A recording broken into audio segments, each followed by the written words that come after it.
Ne cours pas après les choses. Commence par t'organiser, et tout le reste viendra à toi. Comprends cela, et ta vie changera. C'est une vérité dure, pratique et urgente. Une clé capable de transformer radicalement ta manière de vivre. Aujourd'hui, tu vas découvrir cette leçon stoïcienne puissante qui vont te montrer pourquoi agir avec désespoir ne fait que t'éloigner de ce qui compte vraiment. Et plus encore, tu vas comprendre qu'organiser ton esprit, ta routine et ta vision de la vie est ce qui permet à tout de circuler naturellement, sans précipitation, sans anxiété, sans illusion. Parce que la vérité, c'est que si tu vis fatigué, si tu as toujours l'impression d'être en retard, et que malgré tous tes efforts tu sens que rien n'est sous contrôle, alors il est temps de t'arrêter. Ce qui te manque, ce n'est pas l'effort, c'est la direction. Comme l'a dit Marc Aurèle, tu deviens ce que tu laisses habiter dans ton esprit. L'esprit est le pinceau, la vie est la toile. Autrement dit, change ton esprit, et les choses changeront avec toi. Leçon 1, change, et le reste changera avec toi. Tout commence dans l'esprit. Tu peux avoir du talent, du temps, des contacts, même de l'argent. Mais si ton esprit est confus, rien de tout cela ne fonctionnera. C'est la mentalité qui ouvre ou ferme les portes. Changer sa mentalité ne consiste pas simplement à répéter des phrases positives, c'est apprendre à penser avec clarté, logique et intention. C'est cesser d'alimenter ces pensées automatiques qui drainent ton énergie et t'entraînent dans l'abîme de la frustration.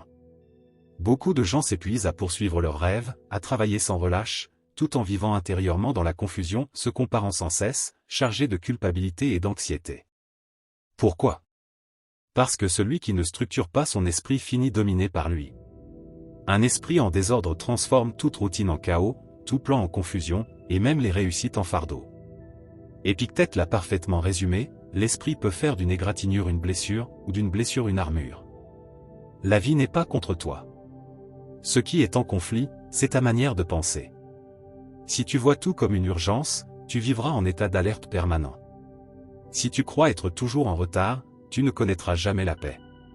Si tu penses que tu ne seras heureux qu'après avoir atteint quelque chose, tu passeras ta vie entière à retarder ta propre joie.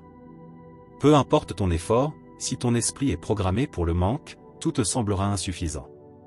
S'il est programmé pour la peur, tout te semblera menaçant. S'il est programmé pour la comparaison, tout te semblera être une défaite. Ce ne sont pas les choses qui doivent changer, mais le filtre à travers lequel tu les regardes. Avant de courir après ce que tu veux, organise ce qui est à l'intérieur de toi. Car si ton esprit reste un champ de bataille, tu te saboteras même dans tes victoires. Tu douteras de toi, tu manqueras des opportunités, et tu appelleras « vie normale » ce qui n'est en réalité qu'une simple survie. Marc Aurèle a écrit une phrase que chacun devrait lire au réveil: « Tu peux tout posséder, mais si ton esprit est en désordre, ta vie le sera aussi. » L'esprit est la graine, la vie est le fruit. Ta réalité extérieure est toujours le reflet de ce que tu cultives intérieurement. Ce n'est pas une théorie abstraite, c'est la mécanique réelle de la vie. Alors, cela ne sert à rien de chercher la paix si tu cultives le chaos. Il ne sert à rien de dire que tu ne peux pas, si ce qui te manque, ce n'est pas la capacité mais la clarté. Respire. Regarde ta vie avec sincérité. Prends-tu des décisions fondées sur la peur ? Réagis-tu simplement au monde, ou construis-tu un chemin avec intention ? Changer sa mentalité n'a rien de magique, c'est une discipline quotidienne. C'est remettre en question les pensées qui t'affaiblissent, c'est concentrer ton énergie sur ce qui est sous ton contrôle, et avoir le courage de lâcher ce qui ne dépend pas de toi.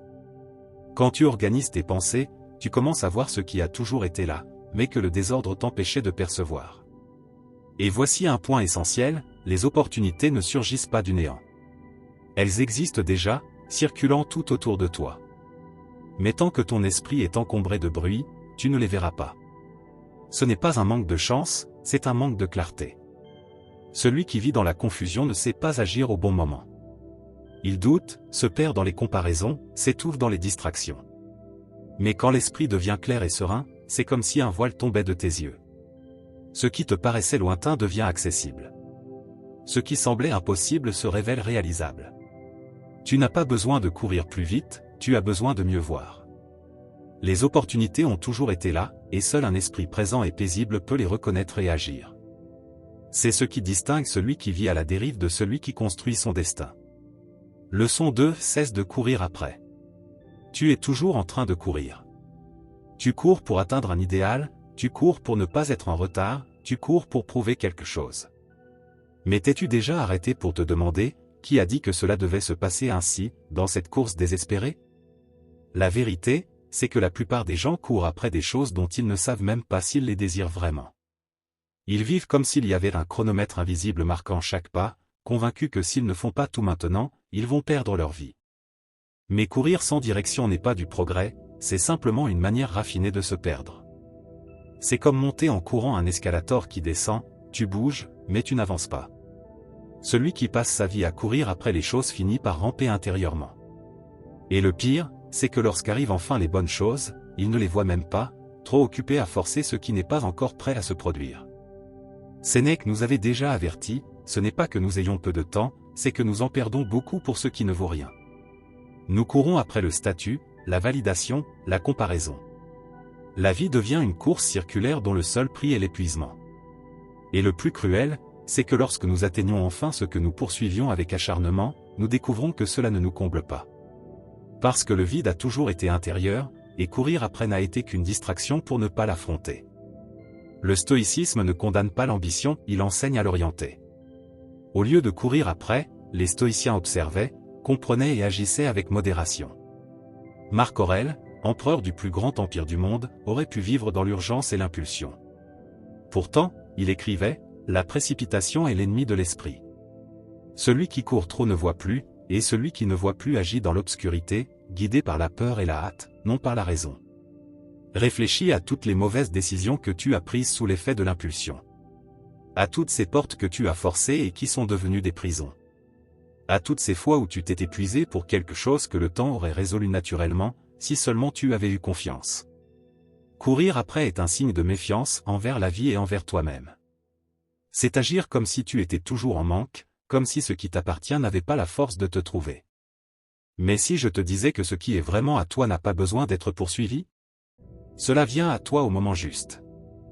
Tout ce que tu désires n'est pas encore prêt à t'accueillir, et tout ce que tu as perdu n'était pas forcément fait pour rester.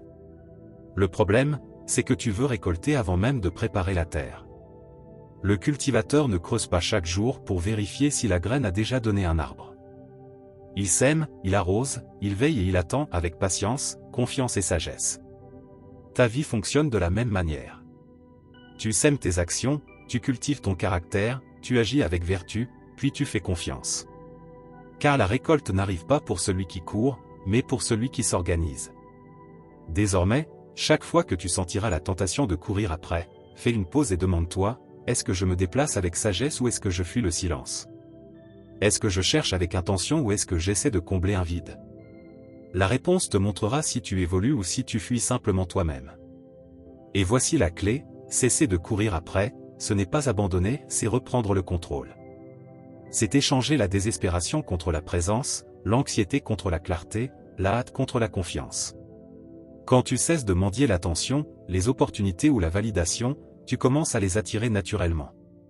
Car ton énergie cesse d'être un cri de manque pour devenir une expression de conviction. La vie ne récompense pas ceux qui courent sans direction.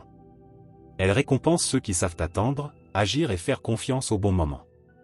Les fruits qui comptent vraiment ne se gagnent pas dans la frénésie de la course, mais dans le silence de la patience. Et quand tu comprends cela, tu découvres que tu n'as plus besoin de courir pour prouver quoi que ce soit. Il te suffit de marcher avec fermeté, car ce qui est à toi est déjà en route pour te rencontrer. Leçon 3. Organise ta vie. Organise ta vie et concentre-toi sur toi.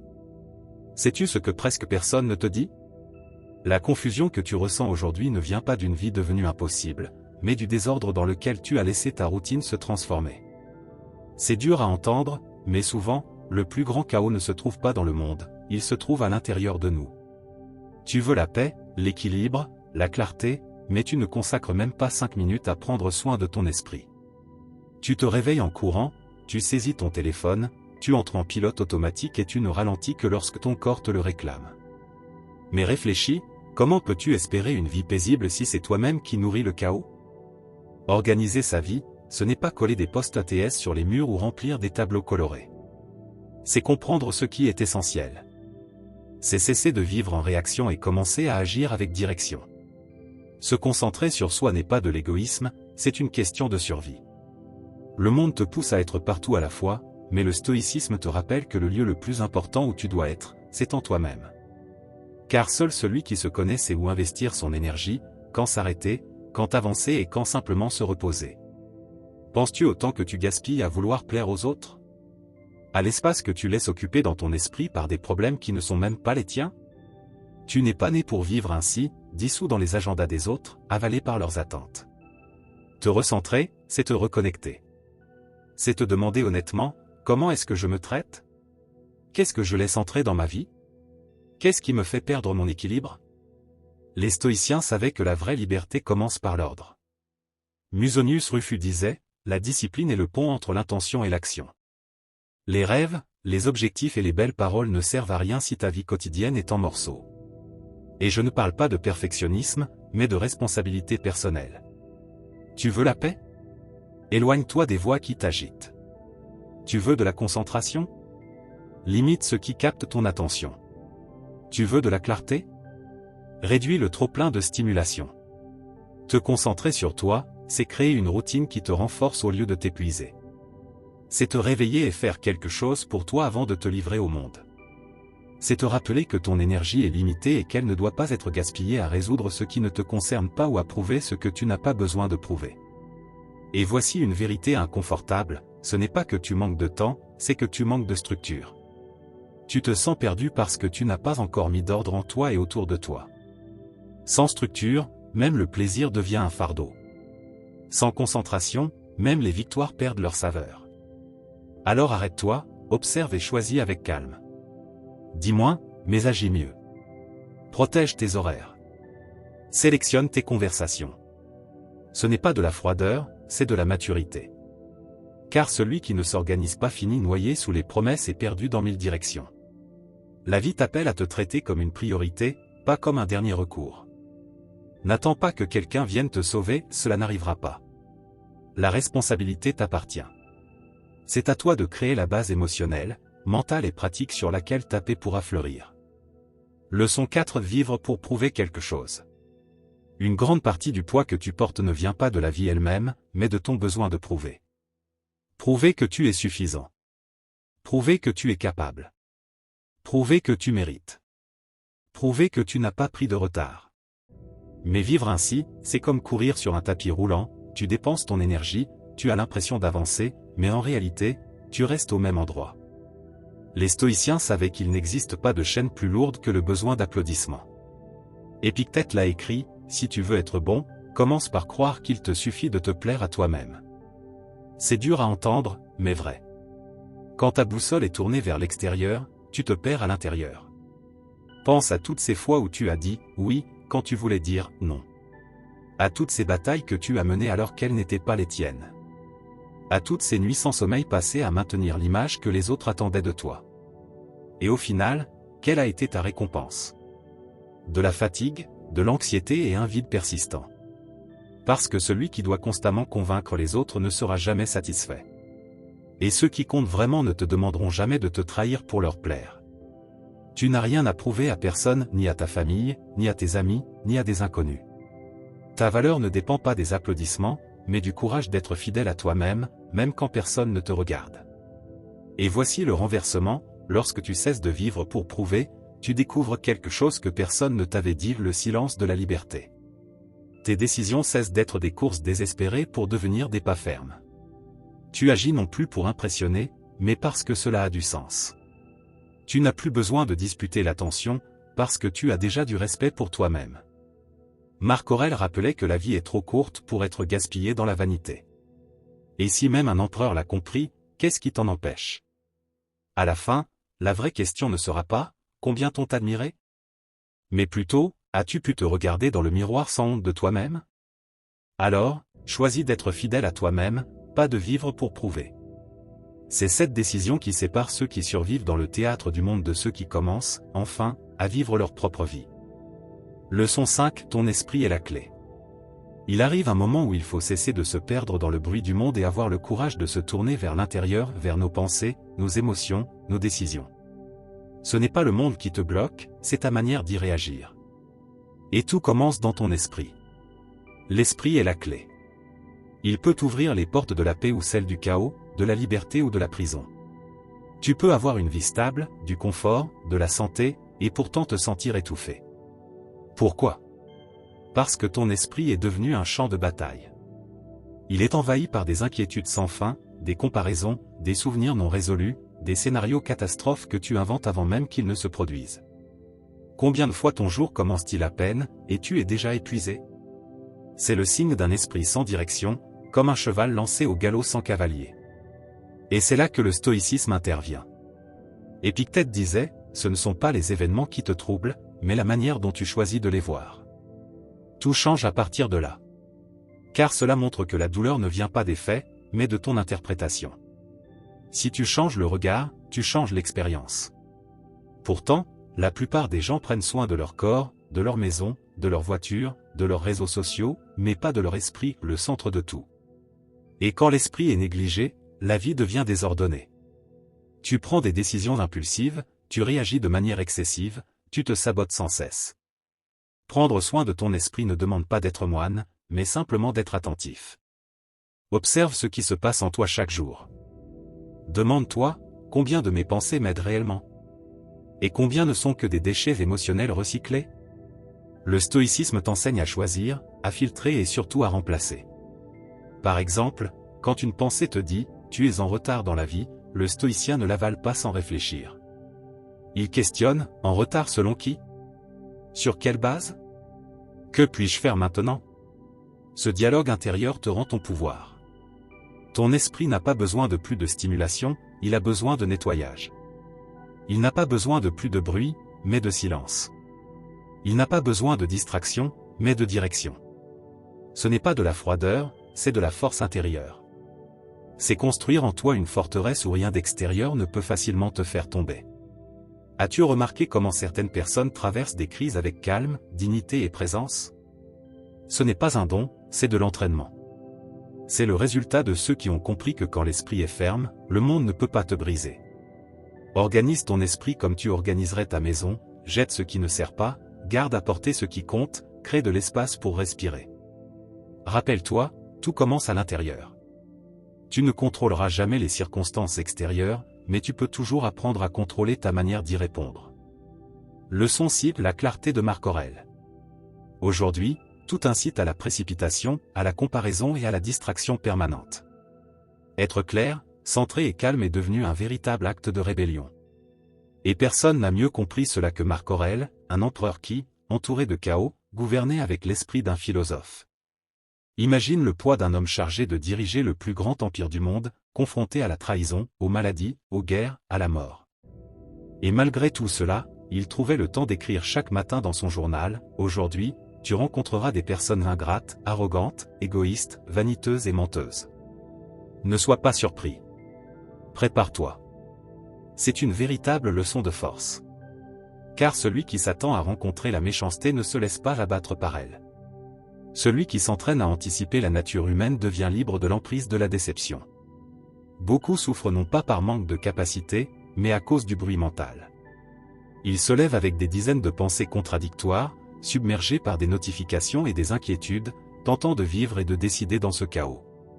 Mais comment avoir la paix si tu ne peux même pas entendre ta propre conscience? Marc Aurèle écrivait chaque jour pour purifier son esprit et retrouver son centre. Il se demandait, est-ce que j'agis avec justice, courage et sagesse? Qu'est-ce qui est réellement sous mon contrôle maintenant? Pourquoi suis-je agité? Est-ce réel, ou juste une histoire que mon esprit a inventée? Ces simples questions lui rendaient ce que la précipitation nous vole, la présence. Et la présence est la porte de la clarté. Regarde ta propre vie. Combien de décisions as-tu prises trop vite et regrettées ensuite? Combien de fois as-tu dit « oui » quand tu voulais dire « non » ? Combien de fois t'es-tu perdu dans des conflits inutiles?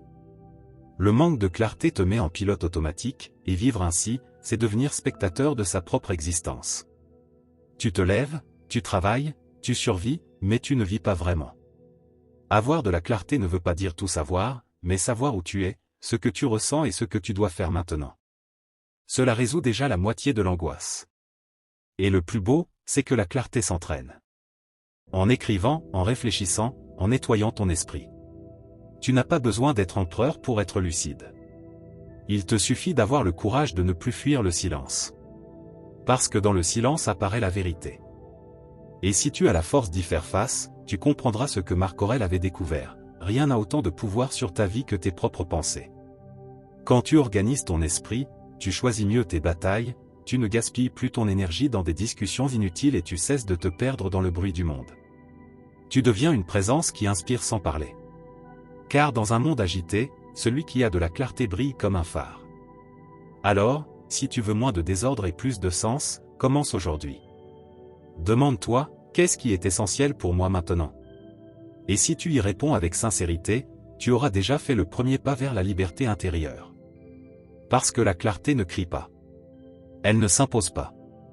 Elle guide. Leçon 7. Concentration, discipline et courage. Concentration, discipline et courage. Et non, ce ne sont pas de simples mots inspirants destinés aux réseaux sociaux. Ce sont de véritables armes de guerre, essentielles pour l'esprit. Ce sont elles qui demeurent quand la motivation s'efface, quand tout semble s'écrouler, quand le monde tente de te ramener vers le chaos. Commençons par la concentration. Se concentrer, ce n'est pas seulement prêter attention. C'est choisir consciemment ce qui mérite ton énergie, et surtout, ce qui ne la mérite pas. La vie moderne est une prise d'otage permanente, notifications, urgences, comparaisons, bruit. Si tu n'apprends pas à protéger ta concentration comme un guerrier protège son épée, tu perdras ta vie. Marc Aurèle écrivait, « Ne te laisse pas distraire. L'esprit qui se disperse en tout ne s'approfondit en rien. » Et c'est exactement cela. La plupart des gens aujourd'hui ne souffrent pas d'un excès de travail, mais d'un manque de concentration. Ils veulent tout faire, plaire à tout le monde, être parfait dans chaque domaine. Le résultat? L'épuisement. Et pire encore, le vide d'une vie sans profondeur. Si tu veux la paix et le progrès, il faut apprendre à dire non. Non aux distractions, non aux comparaisons, non à tout ce qui n'est pas aligné avec ton but. La concentration, c'est comme l'objectif d'une caméra, trop ouvert, tout devient flou et confus. Mais lorsque tu fermes et ajustes le cadrage, tout devient net. La vie fonctionne de la même manière. Celui qui veut tout embrasser perd la clarté. Celui qui concentre son énergie sur ce qui compte transforme les petites choses en grandes réalisations. Réfléchis, préfères-tu dépenser ta force dans 1000 actions superficielles ou dans une seule qui peut réellement te propulser vers l'avant? Vient ensuite la discipline. Sans elle, tu passeras ta vie à commencer et abandonner, à rêver et te frustrer. Le monde ne récompense pas l'enthousiasme temporaire, mais l'effort constant. Musonius Rufus, l'un des grands maîtres stoïciens, disait que la discipline est ce qui transforme un homme ordinaire en un être capable d'endurer la douleur et de choisir le bien, même quand cela fait mal. La discipline n'est pas une prison, c'est une forme de liberté. Tu te lèves tôt non pas pour souffrir, mais pour reprendre le contrôle de ta journée. Tu tiens tes promesses envers toi-même, non par vanité, mais par respect pour ton propre honneur. Tu construis une routine non pour devenir un robot, mais pour ne pas dépendre du hasard. Le secret est simple, tu n'as pas besoin de motivation, tu as besoin d'engagement. Ton corps peut être fatigué, ton esprit peut vouloir abandonner, mais si ton caractère est discipliné, tu continues d'avancer et c'est à ce moment-là que tu surpasses la majorité. La discipline, c'est comme construire un pont, chaque action quotidienne est une brique posée au milieu du vide. Au début, cela paraît lent, inutile même. Mais avec le temps, tu te rends compte que tu as bâti une structure solide, capable de te faire traverser n'importe quel fleuve. Sans discipline, tu restes sur la rive, attendant une opportunité qui ne viendra jamais. Avec la discipline, tu construis ton propre passage. Mais il manque encore une clé, le courage. La concentration et la discipline ne servent à rien si la peur te paralyse. Le courage est le pont entre ce que tu sais et ce que tu fais. C'est ce qui distingue celui qui observe de celui qui agit. Épictète disait, ne demande pas que les choses soient comme tu veux, demande plutôt d'apprendre à les affronter telles qu'elles sont. Voilà le véritable courage, regarder la vie en face et dire, c'est difficile, mais je n'abandonne pas. J'ai peur, mais j'avance. Je ne sais pas ce qui m'attend, mais je fais le prochain pas. Le courage, ce n'est pas l'absence de peur, c'est la décision d'agir malgré la peur. C'est accepter que tu puisses échouer, tomber, être critiqué, et continuer tout de même. Tu n'as pas à attendre d'être prêt, commence, et la préparation viendra sur le chemin. Le courage, c'est comme allumer une torche dans l'obscurité. Elle n'éclaire pas toute la route, mais elle illumine le pas suivant et cela suffit pour avancer. Ceux qui attendent que tout soit clair avant de bouger ne quittent jamais leur place. Ceux qui marchent malgré la peur découvrent que la lumière accompagne toujours le mouvement. Concentration, discipline et courage. Si tu cultives ces 3 vertus jour après jour, ta vie changera profondément. Oui, tu perdras des choses, des distractions, des excuses, certaines amitiés qui te retenaient dans le petit. Mais tu gagneras quelque chose de bien plus grand, la liberté. La liberté d'avoir de la clarté, de la structure, du respect pour toi-même. Celui qui vit ainsi n'a plus besoin de courir après quoi que ce soit, il attire naturellement ce qui lui appartient. La vie s'aligne, les bonnes portes s'ouvrent. La paix vient alors, non comme un miracle, mais comme une conséquence. Et maintenant, je t'invite à faire un choix. Pas une promesse creuse, mais une décision intime et réelle, choisis ce qui mérite ta concentration. Choisis de garder la discipline, même les jours gris. Choisis d'avoir du courage, même quand ta voix tremble.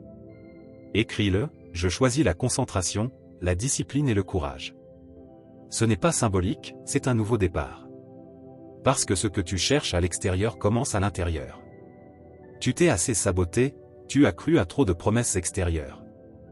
Maintenant, c'est le moment de choisir. Personne ne peut le faire à ta place, ni une vidéo, ni un livre, ni un conseil. C'est une question de décision. Voltaire écrivait, « L'histoire ne se répète pas, ce sont les hommes qui se répètent. » Et c'est exactement cela. Quand tu choisis de grandir, tu cesses de tomber dans les mêmes pièges. Tu apprends enfin les leçons que la vie place sur ton chemin et tu commences réellement à progresser comme être humain. Sénèque disait que le but de la philosophie n'est pas de bien parler, mais de devenir meilleur que ce que l'on était hier, d'évoluer, de se surpasser, de renaître. Que ce jour soit ton nouveau commencement. Merci d'avoir parcouru ce chemin jusqu'ici. Si ces mots t'ont aidé à voir la vie différemment, alors continue à réfléchir, à grandir, à construire ta force intérieure.